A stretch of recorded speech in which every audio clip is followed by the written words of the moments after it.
Struggle bus is here today. Do, do, do. I don't have anything. I don't have anything. I didn't even think about that. Anything you'd recommend to watch that you've done or played or something? You have any recommendations? I don't know what I've watched recently. Don't. I watched the I Know What You Did Last Summer series. Oh, I forgot they made that. Yeah. How was it? It's interesting. It's It's like we're past the movie remakes. Now we're just making them all into series.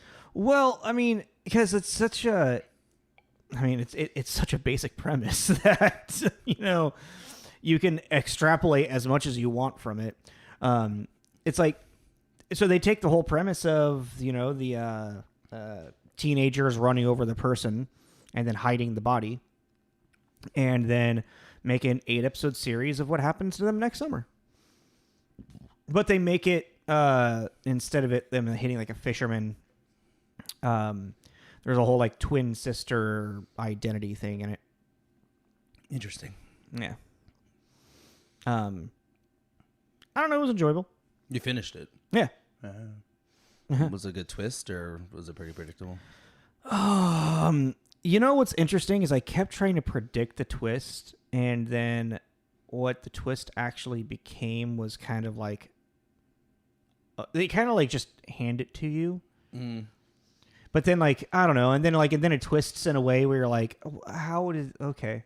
I don't know. It tries to set itself up in too many different ways, and then when it finally like it kind of loses itself. Yeah. That's a bummer. But I'd say I don't know, watch it. Okay. What's it on? Amazon Prime. Oh. Cool. Wow, is this going to be the energy of today? From you, I'm good. I got my coffee. Yeah, that makes sense for me. Why don't you? Let's just. This is Tommy. This is Jacob. This is Tommy and Jacob's mixtape.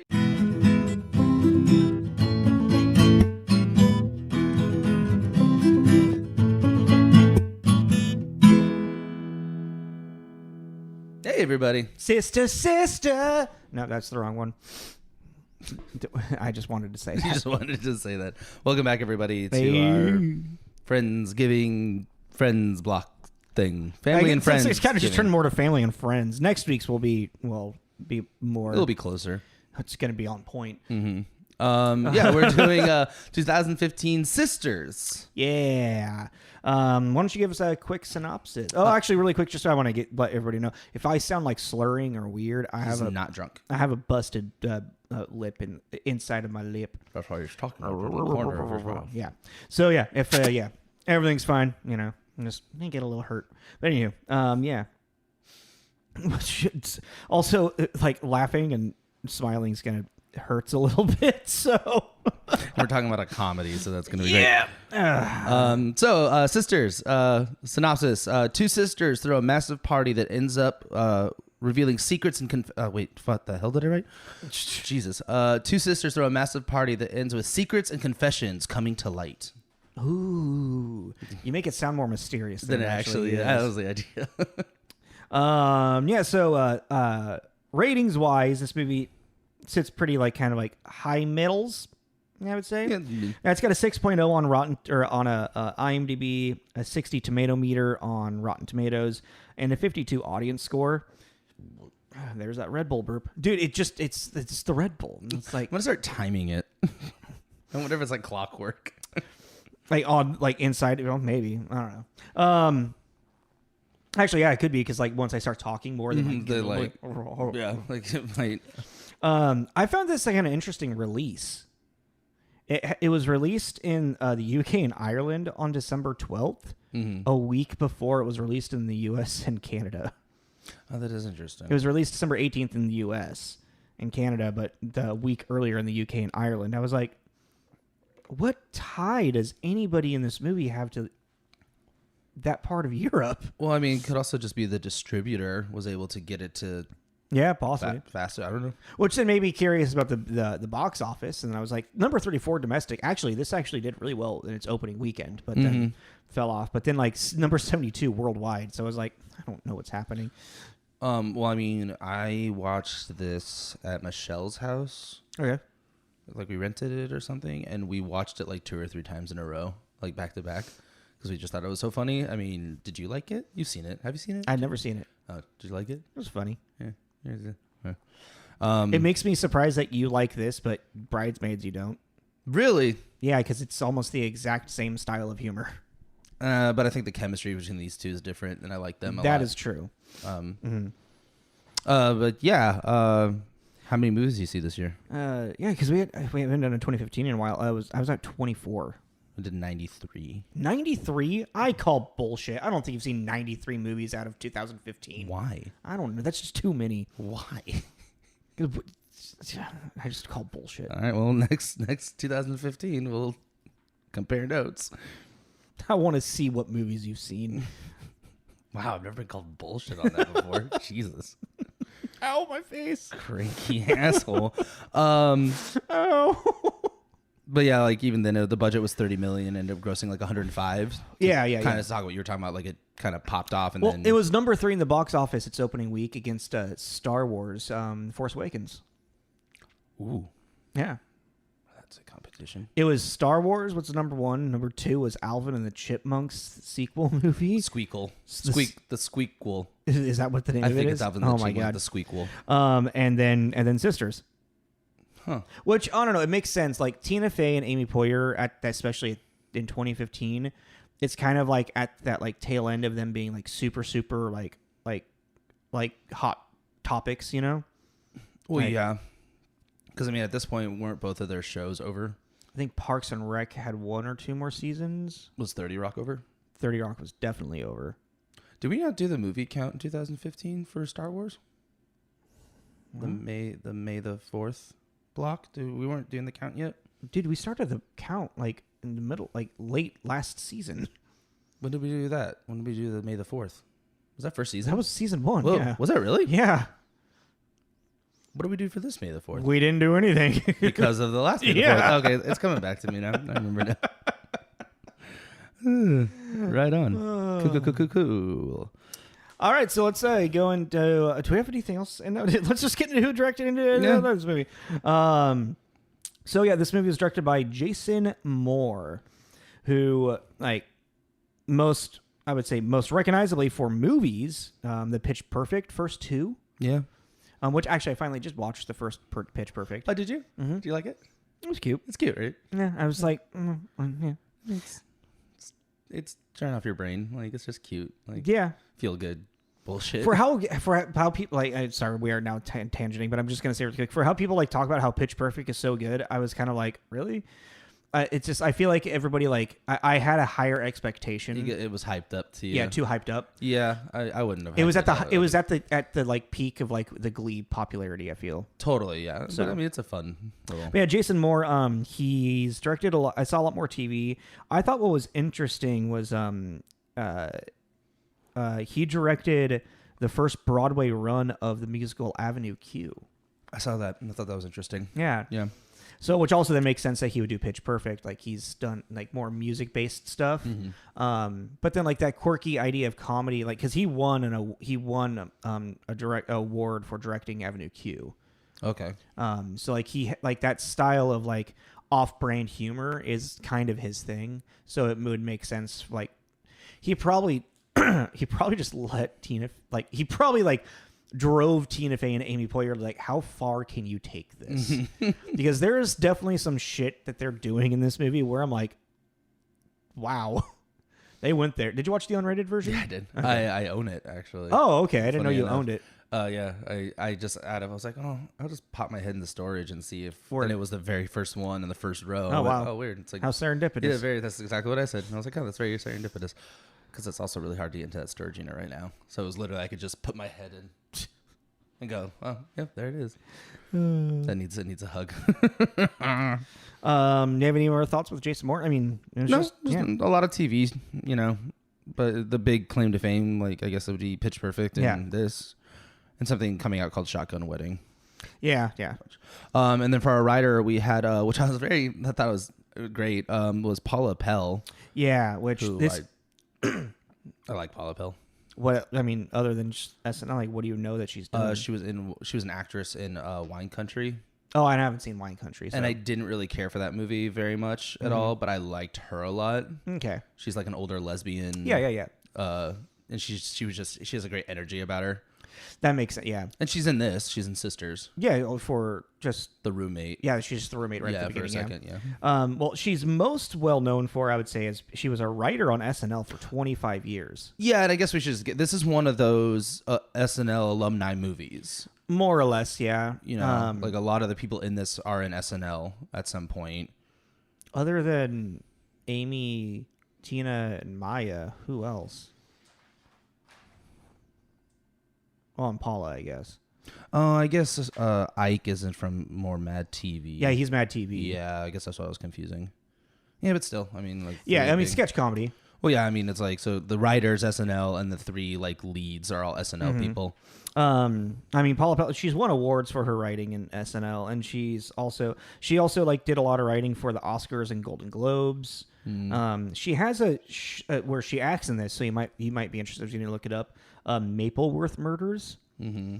She wrote and acts in it, and she plays kind of like an Abigail Christie type character, or like murder mystery. Oh yeah. But it's kind of like more of a comedy, and she plays like the female detective that's trying to solve it. But it looks kind of like, I don't know. It looks I watched a little bit of the trailer. It seems like it's going to be like dry, weird humor. Mm-hmm. I don't know. It looks. I'm curious about it, especially with Paula Penn playing. Show me the trailer. Yeah, we're done here. I mean, she's in it too. I would love to check it out. I mean, she's playing the lead. Yeah. So yeah. Which so and you can like tell that this, like, watching it, like, this is written by someone who's written sketch comedy, because there's so many like little moments where it's like, and now fit in for this little bit. It's a bit leading to a bit leading to a bit. A lot of the time, it's kind of a very loose story to it. And it's like, I guess that's kind of what it is too. I thought this was something else just from memory, and then watching it, I was like, oh, from like a review standpoint, it really is just a bunch of bits tied in together. I mean, it's more still or less, fun. yeah. It's still fun, but it's funny, Yeah, no, it's definitely funny. All right, let's go into starring. Yeah, so like we kind of touched base on, our two leads is Amy Poehler and Tina Fey. Yeah, Amy Poehler. I mean, both of them are SNL alumni, very big SNL alumni. Amy Poehler, also probably from Parks and Recreations. She is Joy in Inside Out, Wet Hot American Summer. She's in Baby Mama with Tina Fey. They both did that together. They're best friends in real life, if I remember correctly. And I just realized I own both of their... They're the ones that they're in together? No, they're biographies. Oh, really? Yeah. What is Tina Fey's like called Man Hands, isn't it? I don't remember. I mean, I say I own. My partner does. Yeah. But they're sitting. I just looked up and I was like, oh, weird. I didn't know we owned. I mean, that makes sense. Both of those. I mean, Tina Fey, also 30 Rock, Mean Girls. She also wrote Amy Poehler's in Mean Girls as well. Yes, yeah. The destructive mom, or not the cool mom with the hard boobs. Yeah. And then also Tina Fey's. I always forget this. She's the voice of the in Megamind. Oh, like the Lois Lane character. Yeah. Kind of thing. Yeah. And like Tina Fey is a lot more known as like a writer and actor, while Amy Poehler is a little bit more like just straight up actor and producer, I guess. Yeah, I think she does producing. Yeah. And then I think Ike Barinholtz is a good one to bring up, because he's like the love interest for Poehler. Oh yeah, Ike Barinholtz is who I mentioned earlier. Mad TV. Which also, I've watched a lot of Mad TV. I don't remember him. I don't remember him in it either. But he's been on, like, he's credited for like all the seasons pretty much. I saw that. And I remember when I was like a teenager, I watched a lot more Mad TV than I did of SNL. And I don't know why, but that's just what I watched. Yeah. I don't. Which is interesting. Like, I most recognize him from like Neighbors with Seth Rogen and Rose Byrne, which we watched after this just on a whim. We were like, we don't. I love that movie. We don't need anything serious, and then he showed up, and I was like, oh shit. And then also the movie Blockers, or Cock Blockers. Oh, that movie was funny. That movie was hilarious. Also, I love his relationship with his daughter, because he's trying to chase her down in prom. Is John Cena in that too? Mm-hmm. Yeah, that was funny. Because he knows his daughter's a lesbian. He's trying to make sure she doesn't make a mistake on sleeping with some dude. He's like, you're a lesbian. That was a good one. He's hilarious. I really like him. I don't anymore, but for a long time, I always thought he was a Wahlberg. I could kind of see that. Yeah? Yeah, I could kind of see that. He looks like Wahlberg. Mm-hmm. And then our villain, I guess, like opposing, like I don't know, Maya Rudolph. She has such a small role in it. Bridesmaids. Yeah, but I mean, she's also like she's one of the. They're their own villains. Yeah. I put down for like the main cast after Ike, James Brolin, Diane Wiest, and Madison Davenport, because I feel like they had much more substantial roles. Madison Davenport's the daughter, right? Yeah, they had much more substantial roles and arcs in it than even like Maya Rudolph. Kind of her blow up. That sure she gets that little arc, but her character just didn't really seem to have as much weight as they kind of were like putting into it. She doesn't even allow wine with alcohol, and I was like, "You mean juice? Yeah, right. Grape juice? Is that what that is?" Don't use the character's real names. It takes us out of the fantasy world of the GOT. I mean, yeah, but it's also like it's there's so many people in this movie. Yeah. So I don't know how much you want to focus on everyone. No, not everybody. I mean, I was just thinking like James Brolin and like Diane Wiest, because like, you know, the parents, like James Brolin, he's in the original Amityville Horror, 1979. He plays Jeff's dad in an episode of Community. Oh shit! Yeah, he does. Mm-hmm. About that. And then Diane Wiest, you'd recognize as the mother from Edward Scissorhands, the mother from Parenthood. What? Footloose. I've never watched Footloose all the way through. Footloose. But she generally plays the mother. She's the mom in Footloose. Yeah, she's wonderful. I love Diane Wiest.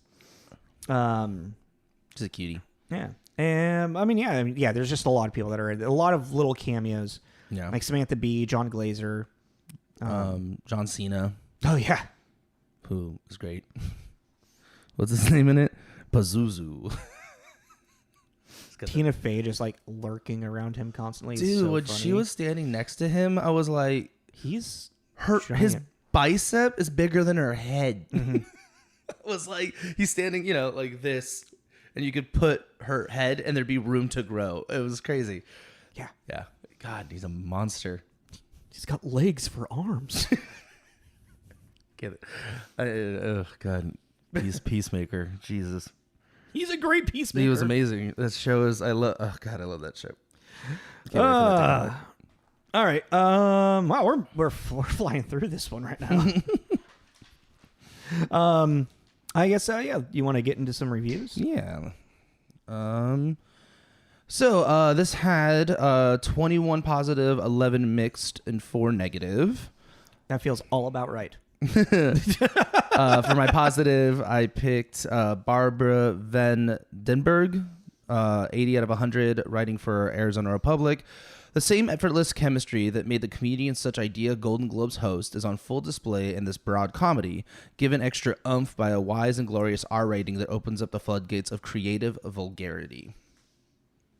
I like that review. I think that's really on point. Yeah. I think that opens up the floodgates for a conversation about the vulgarity and where it lies, because a lot of them brought that up. What was the rating for it again? 80 out of 100. 80 out of 100? Okay. I like the review. I don't like the score. 60 out of 100. Josh winning at film. Laugh out loud in places. Frustratingly flat in others. Sporadic giggles guaranteed. Vampires comedic chemistry is undeniable. Shame the script didn't get a Liz Lemon rewrite. Oh wow! Which I was like, Liz Lemon is the character in 30 Rock. No, I was like, oh wow, I like that. Mm-hmm. He thinks he's clever. Funny guy writing a review about girls. Then the I don't know why I went feminist there. The negative 10 out of 100. Joe Morgenstern at the Wall Street Journal. The whole movie is a sinkhole, not because it's smutty or raw, but because it's lazy and demeaning to the talented people at its center. Wink, wink, sinkhole. Yeah. Which I just thought was interesting, because we've read reviews like this too about stuff, but it's like with the comment, demeaning to the talented people at its center. It's like they read the script and they still decided to do it. Well, and not only that, but like this is definitely a script where there was room for them to play. Oh, there's certain ad-lib moments that they're just fucking around with, you know. Where it's like, then what you're saying is that they themselves aren't good at what you think they are good at. Yeah, it's like I thought it was just bizarre. It was like, well, it's like, well, it's Tina Fey and Amy Poehler, both writers, both SNL people, very funny, talented, comedic women, and so it's like they read it and they saw something in it. You know, they weren't obligated to do this. Yeah. So to say it's demeaning, I mean, granted, you don't know what happened on set and what the director might have changed. Well, and what's interesting is like this movie, like I'm pretty sure when Paula Pell was writing it, she had Amy and Tina in mind. Probably. And they probably kind of like, yeah, like. I mean, this is all speculation, but it's well, just, it's like even weird. like I read the Wikipedia on the casting. It never says anything like, oh, and then they had Tina and Amy audition. She was like, and Tina and Faye were involved, and then they found this person to play this and this person to play this. Originally, John Cena was promoted as a villain for the movie, and we forgot to say that John Leguizamo. I pronounced that horribly wrong. That's why I wasn't saying it because I wanted you to say it right. I actually Leguizamo. You don't pronounce the Z that hard, but I also am having a hard time speaking Spanish words with my lip, so I'm just not going to try it again. Like as I've been doing my Duolingo, I've been like, I'm like, all right, this is cool. I can't speak. Anywho, yeah, no, like the cast, like, yeah, no, fuck this guy. All right, everybody. Thanks for listening. Fuck that guy. But yeah, like a lot of them talk about the vulgarity of it, but it's like it works. Yeah, I mean, and it's not really over the top to me, like in a lot of ways. I don't know. Like that's a weird thing to say, but it's so vulgar. I mean. Yeah, but it's like when Bobby Moynihan. Oh, there's another SNL alumni. Mm-hmm. When he like is dipping his dick in the paint and then or like then at the end when the Korean girl, what's her name? Haewon.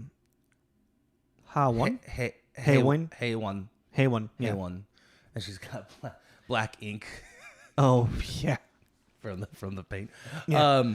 No, but like it's I don't know. It's just it works in a way, but it's also not like hey, look at my dick, you know. I don't know, I just find there's actually no nudity in this movie too, so so I mean that's one, like you can quickly get into vulgarity by just doing obscene nudity for the sake of titties. Yeah, titties or dick, you know.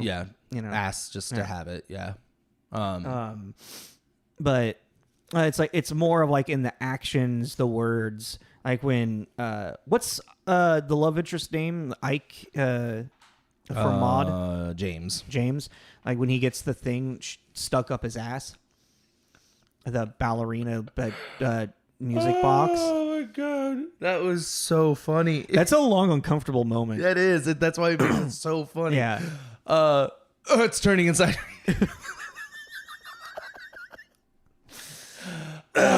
This movie, I don't know, and it might be also because I'm a huge Tina and Amy fan. Yeah, and I have been forever.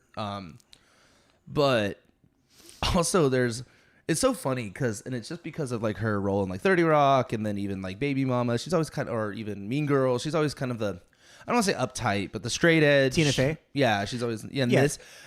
I was like, she's more put together. Yeah, and this one I was like, I am so attracted to her as this character. What does that say about me? You know what's kind of interesting is what I think this is kind of like and a lot of comedy duos have done this before.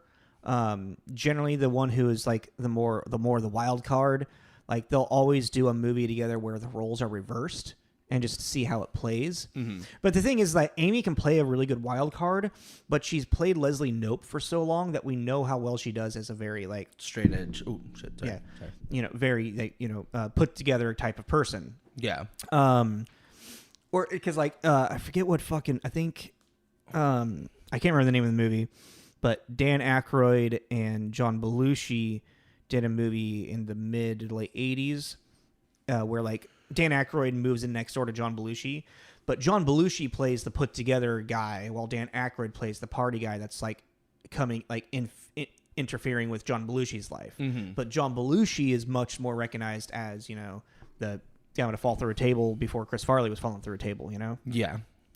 And then like Pineapple Express, originally Seth Rogen was supposed to play the stoner dealer, and James Franco was supposed to play the guy in the suit that was buying the pot, a little bit more straight-laced guy. Mm-hmm. But then they swapped in a read, and they're like, this is so much funnier seeing James Franco be this loser pot dealer and Seth Rogen be this dude in a suit. Yeah. You know? So when you break boundaries like that, you instantly can have like a, you know, more interesting, you know, chemistry. And seeing Tina Fey like in the front of the house when she throws that temper tantrum and like kicks over the fucking sold sign and just throws herself onto the ground. I was like, this is like, I've never seen Tina Fey be that physical before, and it's hilarious. Or even just like when she's talking to John Cena, it's like, hey, you got any kids anywhere? Probably. Yes. And she's like, and she's like, he's like super turned on by this drug dealing, like fucking muscular. No, I like, she's like, you know, back in my day, you're the type of person I would get me all types of riled up. But yeah, like I really, like, yeah, the reviews were saying too is like their chemistry has always been great. You know? And it's really it's their chemistry that, in my opinion, just carries this movie. Yeah, and for context too, like the whole idea is, you know, so you have Amy Poehler, Moira, what is her name? Maura. And then Tina Fey, who's Kate. They're sisters, and they find out that their parents are selling their childhood home in Florida. And then while they're like, their parents are like, hey, collect your crap and get it out. Mm-hmm. They're like, okay. So they go down, it's kind of sweet. They go down this like memory road, and they find their journals and they're reading them. Well, they find out actually when they get down there that the house is actually sold. It's already been sold. Selling, it's been sold. So they're going through their journals, and you're finding out that, okay, obviously Tina was the party girl that slept with boys and snuck out and stuff, and then Amy was the straight edge girl, you know. Maura, she was the party mom. She was the nerd, you know, and whatever. And they decide that, you know, but they were still best friends, which I thought was kind of cool. It's like, regardless of like how different they were, they still like had each other's backs. Yeah, they had but then Kate decides, like, you know, you never had sex in your childhood bedroom? Like, what's wrong with you? Yeah, it kind of turns to this whole thing of like, it becomes a party movie. Yeah, she convinces Maura to be like, yes, let's throw a party, but then Maura's like, let me have my night of fun, you be the party mom. Yeah, and so they swap places. Yeah. And things, you know, spiral out of control, and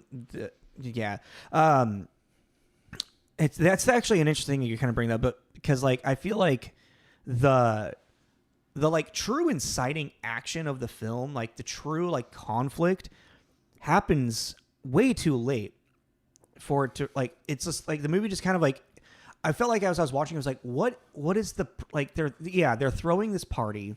Yeah, they're going to ruin this house, and that's going to be kind of the thing. But then like the stakes of like why it's really a horrible thing that they're ruining this house is when you find out that the parents are going to give Kate half the money from the house. I like what you say, that it came too late. At that point, you don't care anymore. Yeah, exactly. Because it, like, in the beginning, there is this like sustenance to it where, you know, so Kate has a daughter, but she's a screw up. And so, but you know, as the audience, that the daughter is living with the aunt in secret. Yeah. And the aunt, you know, and the mom's like really like stressed out about, like, I'm hoping my daughter's okay. I don't know where she is, like, yada, yada, yada. Saying all this to her sister, and you're there at the audience going, God, this is kind of fucked up. Like, I get it, you want to be there for the niece, but your sister's like really concerned, but you know she's safe, but you don't, you know, so you're just kind of like, will they, won't they, is she going to tell her thing? Yeah. And, or how is she going to find out? Yeah, and that's kind of the sustenance to it, is that like there's this kind of, they have this connection, you know, they're sisters, they're best friends, but more, what can we call her, Moira? I don't know. Why do I want to call her that? That's a name from something. Schitt's Creek. That's what I'm doing. Yes. Maura. But Maura obviously sees that Kate is the fuck up, and, you know, I totally lost my train of thought because of the Maura thing. But it's kind of like,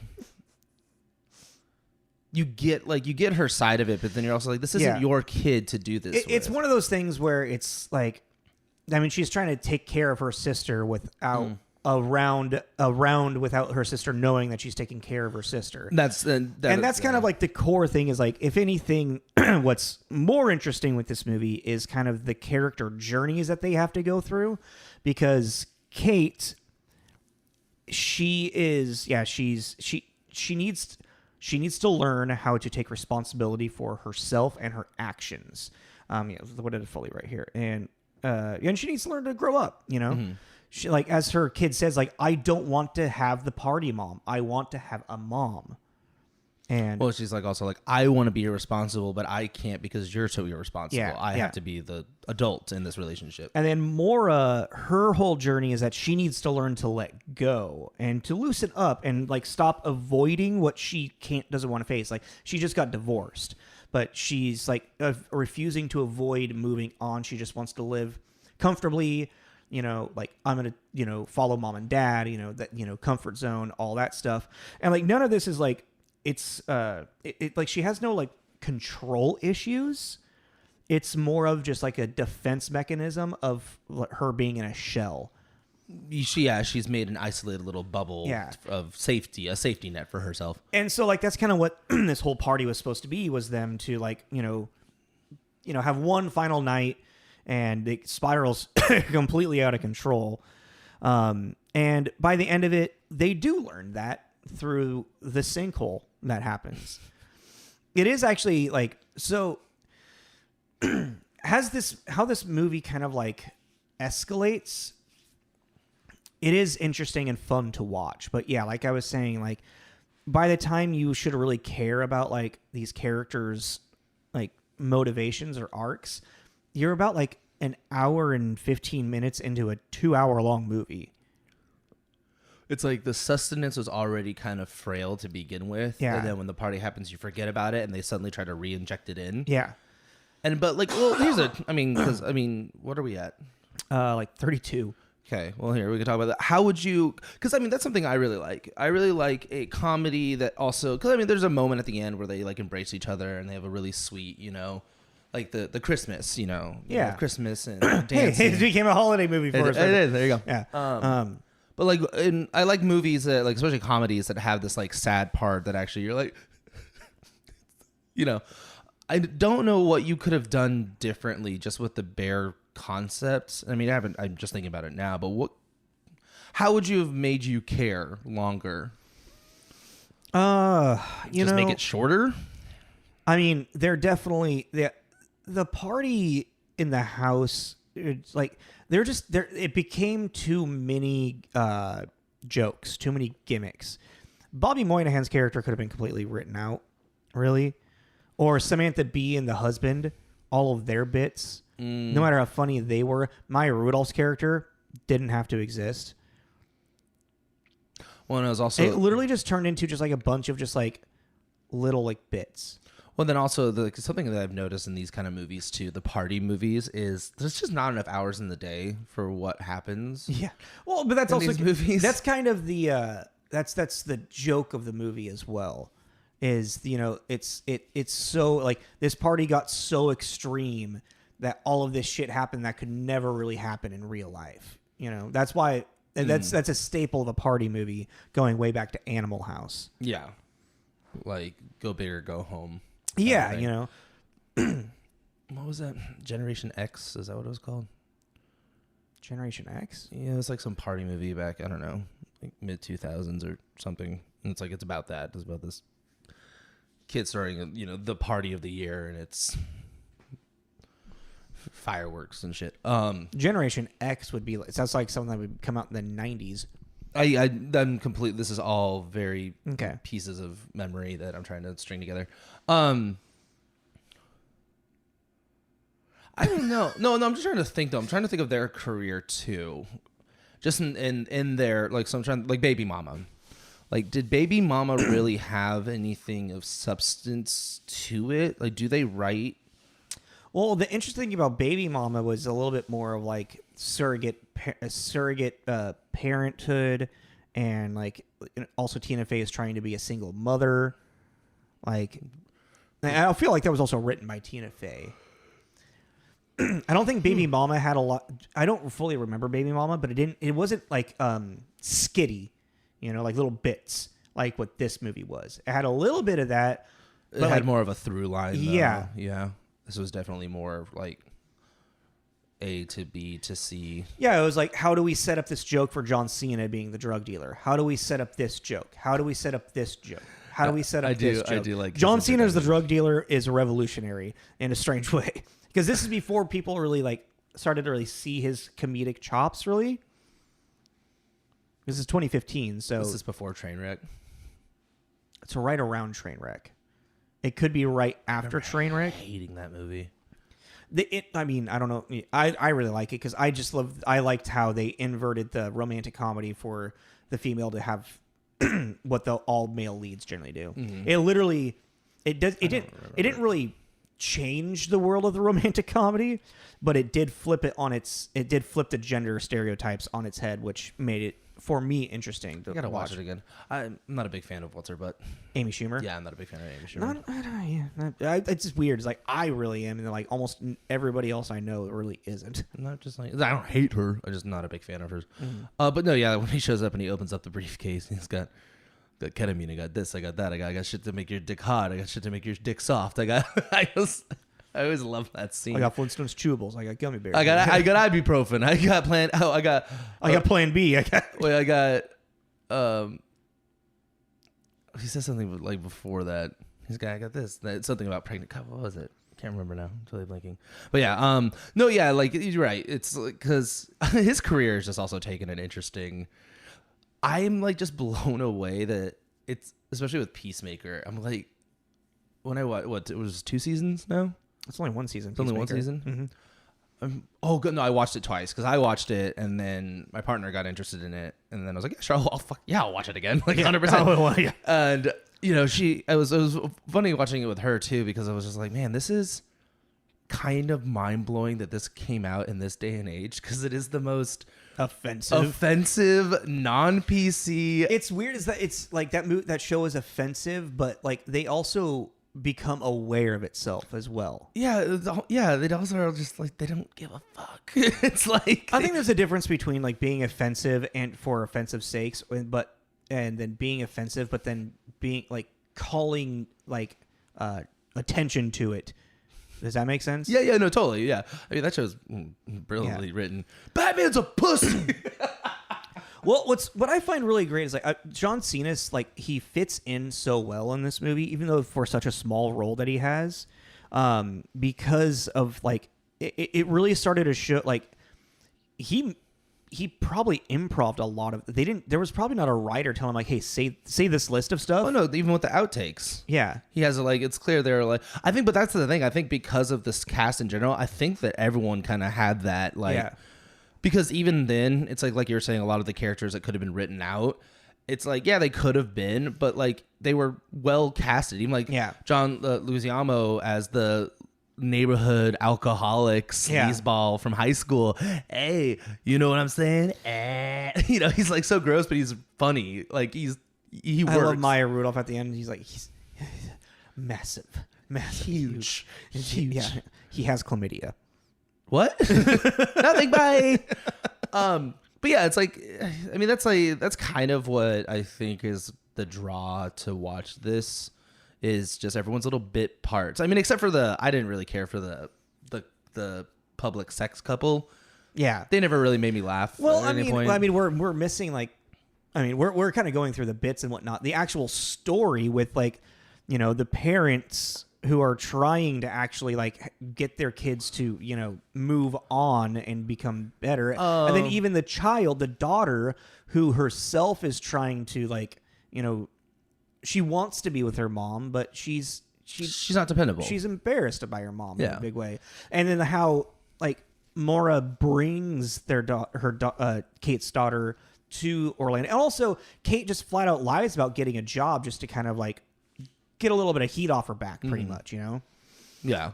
Well, because it's always like this is future Kate's problem. Yeah. Not present Kate. Yeah. But then it's I mean that's an interesting point too, especially when you bring back it around to the parents. You know, like the parents once they discover the house is totally destroyed and yada yada yada. And let me tell you, this house is destroyed. And again, you wouldn't be able to repair this all in 2 weeks. God damn no. But you know, like the parents come around and they're giving Kate, you know, the Tina Fey's character, a bunch of shit for being reckless and yada yada yada, but then they turn it to the other daughter, the straight laced daughter, and it's like, and you need to chill the fuck out. We're not gonna drop dead any second, and stop following us everywhere like a lost puppy dog. Yeah, like the parents are like, we are done with you. You are adults. Leave us alone and let us now be in our. We are having more sex than the both of you combined. Yeah, it's like they're like, let us enjoy our twilight years. Like, leave us alone. And it was like, you know. There's also a very touching moment with Diane Wiest when she's like using the sprayer in the sink, and she's like, "Oh, I used to rinse their heads, washing them, bathing them in the sink." And the dad's like, "Well, I can have that have that taken out, brought into the house." And she's like, "No, I have the memory of it." Yeah, there was a couple like sweet moments like that. It's like, oh no, I don't. Especially it's Diane Wiest delivering it, so you're just like. Her sweet little voice and her little smile. Mom! Mom! Fucking fly. Ruining my moment.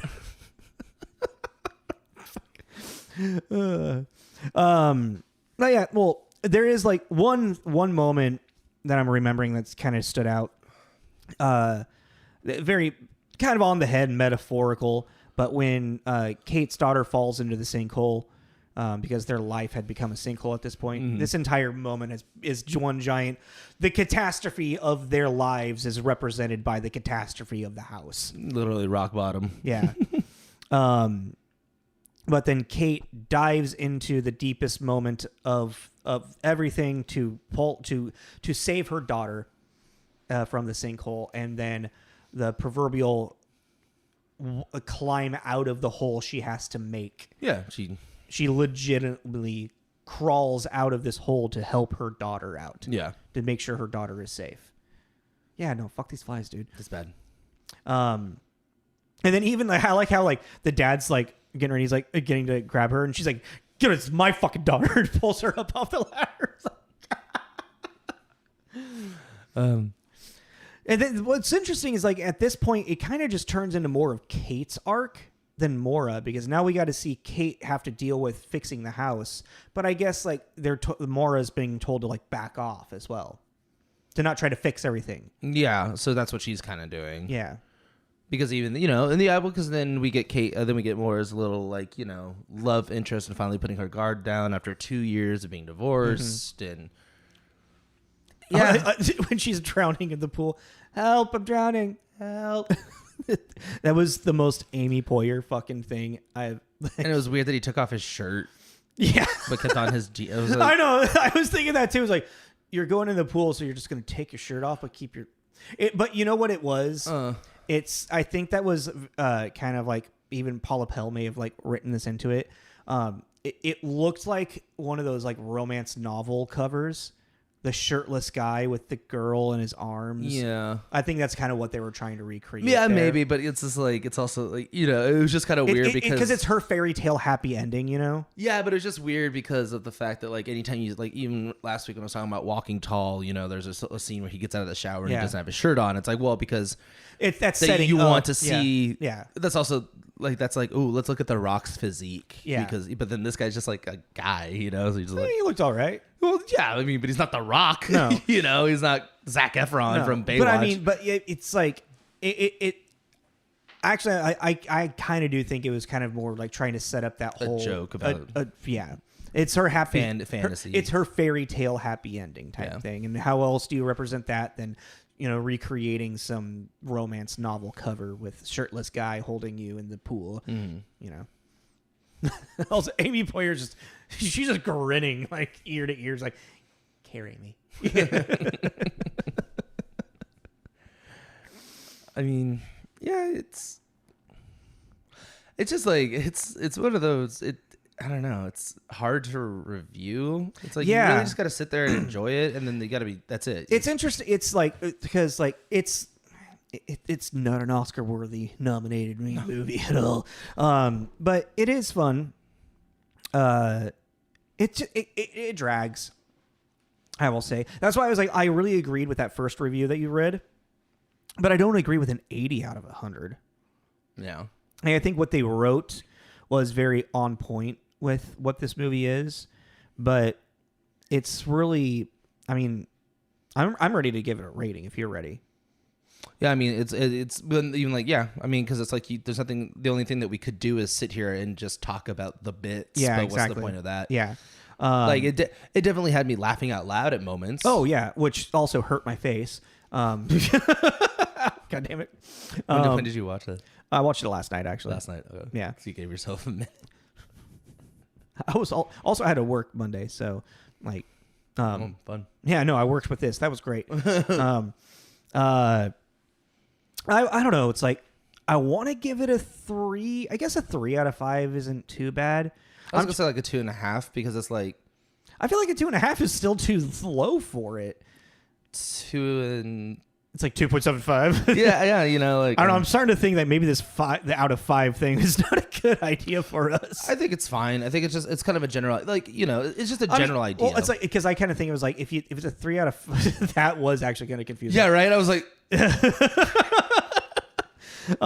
out of 5, you double that, it's then a 60 out of 10 or 100, 60 out of 100. Okay, so there you go. So it's like in this case out of a 10, you know, but so just for 3 out of 5 because it's good. Mm-hmm. If you're gonna just break it down, Amy Poehler and Tina Fey's chemistry, their bits, their little things that they do together are really, really funny. They're really adorable together. When they are at each other's throats, it's funny as well. Like, and it's like really fun. It's like a Jim Carrey thing. It's really fun to watch them and like, you know, again, speculation, but kind of be able to tell that they're making it up on the spot, but it feels natural just because they jive so well that you're like, there's no, because it's, you know, I think, you know, because you're sitting there and there's no way a director just said, hey, do this, because it's just so natural, like these moments. And it's just really fun to watch them just kind of fuck around with each other. Like that whole scene when they meet the love interest and she's in the sunroof. Oh my God, that was hilarious. And then she's like, yeah, Tina Fey doing, and she's like, yeah, like, you know, it's like, I'm sure it's like, I just feel like it's like, okay, Amy Poehler, this is the scene. You're meeting this guy that you're going to end up with, and you're going to be awkward and weird. I have a funny butt too. You know, my butt laughs. Yeah, she's like, so, you know, not that we need you to be awkward and weird. Just, and then Tina's back there just like doing her thing, you know, and that's fun to watch.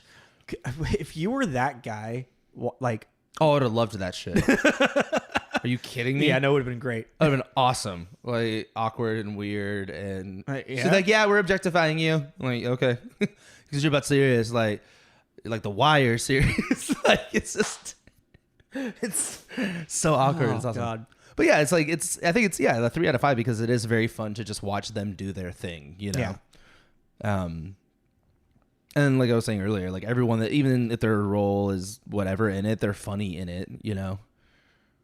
Yeah, everyone is hilarious in this movie. Like everyone, and that's the thing too, is even like, you know, the chemistry between the villain, like I called her, Maya Rudolph, and the Tina and Amy, even them with their butting head chemistry is also really good, you know. I wanted there to be I think that's the thing that I wanted there to be more of a development from that. Like there was such a build up to it, and then it's just like over. Yeah, even like finding out what happened. Yeah.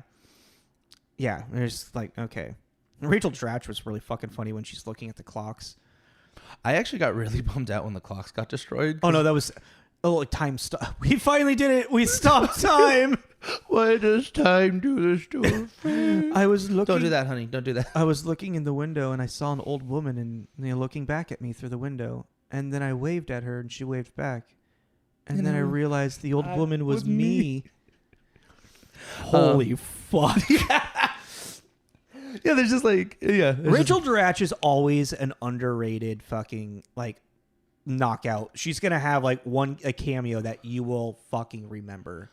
I now that I think about it, that's like the theme. It's kind of like a big middle-aged. She's an SNL alum. There we go. Yeah, it's like a big middle-aged crisis movie. Yeah, it really is. Now that I'm thinking about it, that's kind of more the theme because it's Amy learning to let go. Oh my God! Yeah, as we're wrapping up, we're discovering. Hey, that's cool. That's kind of the point. Yeah, of this. No, because when the party first starts and they're like, oh my God, we're all fucking boring and and they're sad. They're cutting through. Yeah, so he gets a fungi in between his paws. So every day I have to go ahead and wipe that up. And it's like, and it's so funny, especially as we get older too.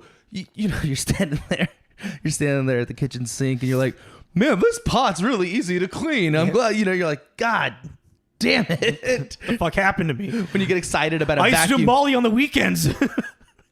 Used to stay up till the sun was up on a Tuesday, but it's like, this vacuum cleaner is really great. Honey, would you give me a drink? Would you allow me to fucking offer one? God. Oh yeah, he's in Parks and Rec too. Yeah. No, he's her arch nemesis or whatever. It would be fun, like it'd be cool, like if we had like a whiteboard while you're watching it to put the actors' names and connect them to what they connect the dots. What they 5 degrees between each other. But yeah, it's a movie about because you have Tina, who's learning, like has been fighting to just grow up and be an adult. Yeah. You have Amy, who's only ever really been an adult and has never once like been a kid. Sorry. And then you have all the other people. The guy at the very beginning that she's fucking up the eyebrows and the hair with, Chris Parnell. Yeah. It's the voice of Jerry in Rick and Morty. I hear it. Yeah. He doesn't even have to. It's bubbling. Yeah, I can totally hear it. All right. I think we're at 52, so we might as well. There's no reason to keep going. So next week. But where we land, 3 out of 5? Yeah, 3 out of 5. It's good. Yeah. Watch it. If you like SNL, watch it. Oh, if you just like Tina Fey and Amy Poehler. Yeah. Next week we're doing Planes, Trains, and Automobiles. Is that next week? Yeah, already. Holy shit. Yeah, we need to figure some shit out. Is that really? Yeah. Adam 50. Oh, wow. Uh-huh. Huh. Yeah, we're halfway through November, and we're at the end of November already. What the fuck? It was Halloween like 2 days ago. Feels like it, doesn't it? It does, right? It feels like it was Halloween like 2 days ago. And that's a buddy adventure comedy taking place during Thanksgiving, right? Yeah. So like, we'll talk about it more, but like that movie came out literally 25 years ago on November 25th, and that episode will be released on November 25th. Oh, it'll be the anniversary. It'll be literally the 25th anniversary of that movie. Cool. Yeah, and Steve Martin, John Candy, I haven't watched anything with John Candy in so long. I'm very excited. Neither have I. And I've never seen this one. And I've never seen this one all the way through, I will say, but I do know a lot of the bits that are in it became iconic bits that a lot of people have done homages to. Oh, so I might history. recognize. There'll be stuff that will feel familiar. Yes. Cool. I'm excited. Yeah. That's gonna be fun. Yeah, this movie has a good staple in comedy history. Oh yeah. Okay, yeah, cool. Yeah, we do have to figure shit out. Yes, we do. Fucking A, dude. We had Monday and Tuesday to try it out. We still didn't do it. And I meant to tell you to bring your microphone. It doesn't matter. We'll figure it out. Friday. Okay. Cool. Yeah. So join us next week. Yeah. For that, make sure like, subscribe us on YouTube, follow us on Instagram and Spotify, Apple Podcasts, all that stuff. Leave us some reviews. We're always open for comments and suggestions for movies and stuff, or anything that we could do to make the show better. Let us know. Yeah, that's always fun. I feel like we finally have getting it kind of tightened up. We're at a little under an hour now, which is where I think we should be existing at, in my opinion. If you guys want us to go back to the 2-hour ones, fucking, I don't know. Go fuck yourself. I don't know if I can do that. All right, guys. That was during COVID time. Yeah, where we have the time. Yeah. So thanks for listening. Thanks for watching. This is Tommy. This is Jacob. This is Tommy and Jacob's mixtape. Later, buddy. All right, Pauly Shore.